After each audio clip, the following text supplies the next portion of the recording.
આટલા બધા દિવસો પછી જે ક્ષત્રિય સમાજના રાજવીઓ કહેવાય છે એ હવે સામે આવી રહ્યા છે અને એક પછી એક રાજવીઓના નિવેદનો સામે આવ્યા છે।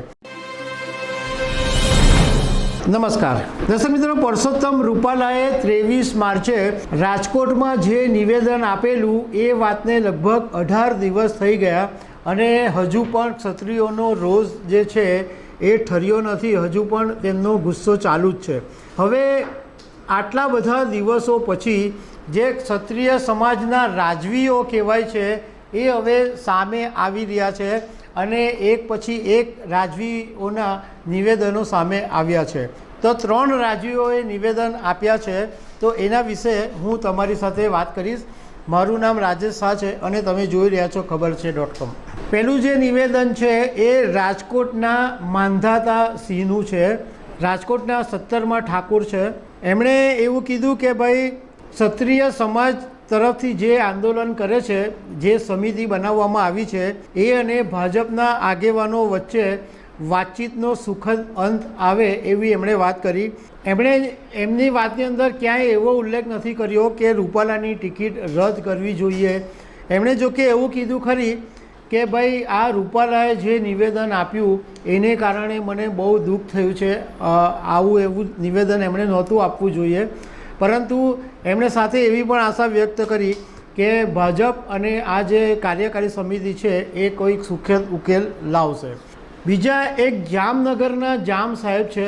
એમણે એક લાંબો લચક પત્ર લખ્યો છે અને એ પત્રની અંદર એમણે આમ તો ઘણી બધી વાત કરી છે, પણ છેલ્લે એમણે એક સીધીને સટ વાત કરી છે કે લોકશાહીની અંદર જો લડત આપવી હોય તો વોટથી લડત અપાય, એટલે જે અયોગ્ય બોલ્યું હોય એને આપણે હરાવવા જોઈએ, એમણે એવી વાત કરી છે।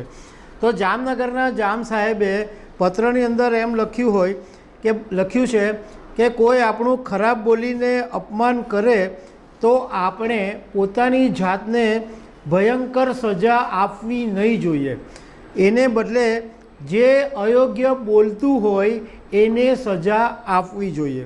જોકે એમણે એક વાત બહુ સારી એ પણ લખી। એમણે એમ કીધું કે ભાઈ બહેનોએ હિંમત દાખવી, ક્ષત્રિય સમાજની બહેનોએ જે હિંમત દાખવી એને હું ધન્યવાદ આપું છું, પરંતુ સાથે સાથે હું એમની ટીકા પણ કરું છું, કારણ કે આ જે રૂપાલાના નિવેદનને કારણે જે ઇસ્યુ ઊભો થયો એ જે પ્રશ્ન જે છે એ આ કિસ્સાની અંદર જોહરનો પ્રશ્ન ઉપસ્થિત જ નથી થતો, તો તમે જોહર કરવાની વાત કરો છો એ વાત ખોટી છે।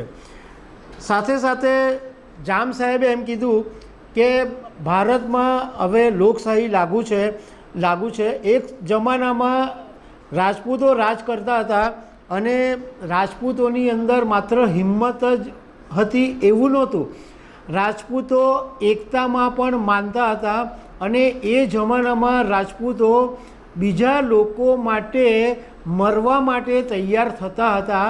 પરંતુ અત્યારે મને એવું દેખાઈ રહ્યું છે કે કેટલાક રાજપૂતો બીજાને મારવા માટે તૈયાર થઈ રહ્યા છે।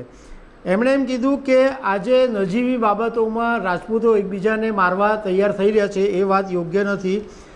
જો આપણને ન પોસાય એવું કોઈ કૃત્ય કરે તો ભેગા મળીને આપણે ચૂંટણીમાં એમને હરાવી દેવા જોઈએ અને એમને લોકશાહીને છાજે એવી સજા આપણે આપવી જોઈએ।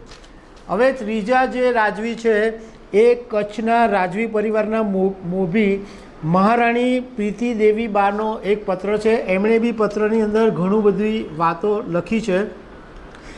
એમણે એમ કીધું કે રૂપાલાનું નિવેદન કોઈપણ સંજોગોની અંદર સ્વીકૃત કરી શકાય નહીં અને મારો પોતાનો અંગત મંતવ્ય એવું છે કે આ મારા માટે અક્ષમ્ય છે, હું એમને માફ કરી શકું નહીં।